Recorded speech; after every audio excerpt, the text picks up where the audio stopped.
Hello प्यारे साथियों, नमस्कार। आशा करता हूँ सब स्वस्थ होंगे, मस्त होंगे और शानदार होंगे। यदि आपका सपना है एसएससी जीडी में वर्दी प्राप्त करने का, तो आज मैं आपको बताने जा रहा हूँ बहुत ही सरल, आसान और रामबाण इलाज एसएससी जीडी में वर्दी पाने का।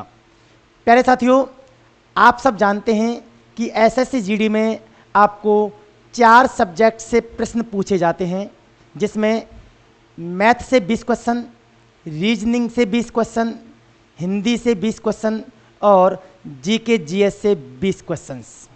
तो प्यारे बच्चों, आपको मैं बताना चाहूँगा कि यदि आपको एसएससी जीडी में सिलेक्शन लेना है तो आपकी पकड़ इन 4 सब्जेक्ट्स में से 3 सब्जेक्टों पर यदि आपकी पकड़ अच्छी होगी तो 3 सब्जेक्ट्स भी आपको सफलता दिला सकती हैं, वर्दी दिला सकती हैं। जिसमें पहला स्थान होता है आपका रीजनिंग का, उसके बाद आपका दूसरा स्थान होता है मैथ का और तीसरा स्थान होता है आपके हिंदी का। यदि आपकी मैथ, रीजनिंग और हिंदी ज़बरदस्त है, शानदार है, तो आपका सिलेक्शन पक्का है। क्योंकि आप सब जानते हैं जीके और जीएस तो अथाह है, polity, geography, history, UP GK हैं, बहुत सारी चीज़ें आपसे पूछी जाती हैं। तो जहाँ से आपको पता नहीं चल पाता कि कहाँ से कितने प्रश्न आएंगे, कौन सा प्रश्न जीएस में आएगा। लेकिन मैथ, हिंदी और रीजनिंग ऐसी सब्जेक्ट्स है जहाँ आपको पता होता है कि किस टॉपिक में से किस टाइप का प्रश्न आएगा और पूछा जा रहा है। तो मेरा आप सब प्यारे बच्चों से अनुरोध है जो एसएससी जीडी की तैयारी कर रहे हैं, मैथ, रीजनिंग और हिंदी पर अपनी ज़बरदस्त पकड़ बना लें, अच्छे तरीके से अध्ययन करें। यदि आपके मैथ, रीजनिंग और हिंदी में अच्छे नंबर आ जाते हैं और जीएस में आप 7 या 8 क्वेश्चन करके आ जाते हैं तो आपका सिलेक्शन 100% पक्का है। आपके सिलेक्शन को कोई छीन नहीं सकता है। उसके लिए आपको टॉपिक बाय टॉपिक मैथ के, टॉपिक बाय टॉपिक रीजनिंग के और टॉपिक बाय टॉपिक आपको हिंदी के प्रैक्टिस सेट लगाने होंगे। एक बात और मैं बता दूं अपने अनुभव के अनुसार, जो मैंने अनुभव लिया है अब तक एसएससी जीडी के एग्जाम से, कई एग्जाम्स में करवा चुका हूँ, काफ़ी बच्चे सेलेक्ट भी करवाए हैं जो आज नौकरी कर रहे हैं।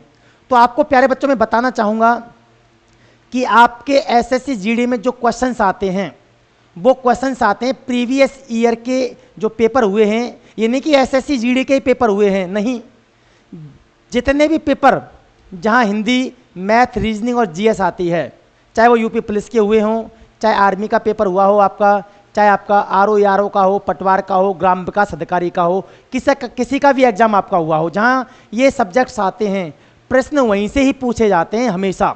हमेशा उठा के देख लेना, जितने भी प्रश्न होंगे लगभग 80% प्रश्न जो हैं वो प्रीवियस ईयर के पेपरों से लिए जाते हैं। तो यदि आप नौकरी चाहते हैं एसएससी जीडी में तो आपको practice set topic by topic लगाने हैं प्रीवियस ईयर के प्रश्नों के। जितने ज़्यादा हो जाएं, जितने ज़्यादा से ज़्यादा आपसे प्रैक्टिस सेट लगाए जा सकें, आपको प्रैक्टिस सेट प्रीवियस ईयर के ही लगाने हैं। प्यारे बच्चों, इस बात को याद रखना। और मैं वादा करता हूं और दावे के साथ कह सकता हूं, यदि आप प्रीवियस ईयर के practice set topic by topic लगाएंगे तो उससे आपको बहुत सारे फायदे होने वाले हैं। सबसे पहला फायदा तो ये होगा कि आपका टॉपिक क्लियर हो जाएगा। जो भी आपके मन में डाउट होंगे वो सारे डाउट आपके टॉपिक बाय टॉपिक क्लियर हो जाएंगे और आपका आत्मविश्वास बढ़ेगा। और आत्मविश्वास बढ़ेगा तो आप स्वेर हो जाओगे अपनी नौकरी को लेकर के कि इस बार तो मैं एग्जाम अच्छे नंबरों से निकालने वाला हूं। तो प्यारे बच्चों, समय कम है, फॉर्म भरे जा चुके हैं, भर रहे हैं और 2 से 3 महीने बाद आपका एग्जाम हो जाएगा। तो आपसे अनुरोध रहेगा कि जो बातें मैंने बताई हैं उनका आप अनुपालन कर लें तो आपकी जॉब पक्की है। यदि आपको मेरी बातें अच्छी लगी हों तो चैनल को सब्सक्राइब कर देना और वीडियो को अपने सभी साथियों के पास शेयर कर दीजिएगा। जय हिंद, जय माँ भारती। आप सब कामयाब हों, आपके और आपके माता पिता का जो सपना है आपको वर्दी दिलाने का वो पूरा हो, ऐसा मेरा माँ भारती से और राधा रानी से अनुरोध है। राधे राधे प्यारे बच्चों।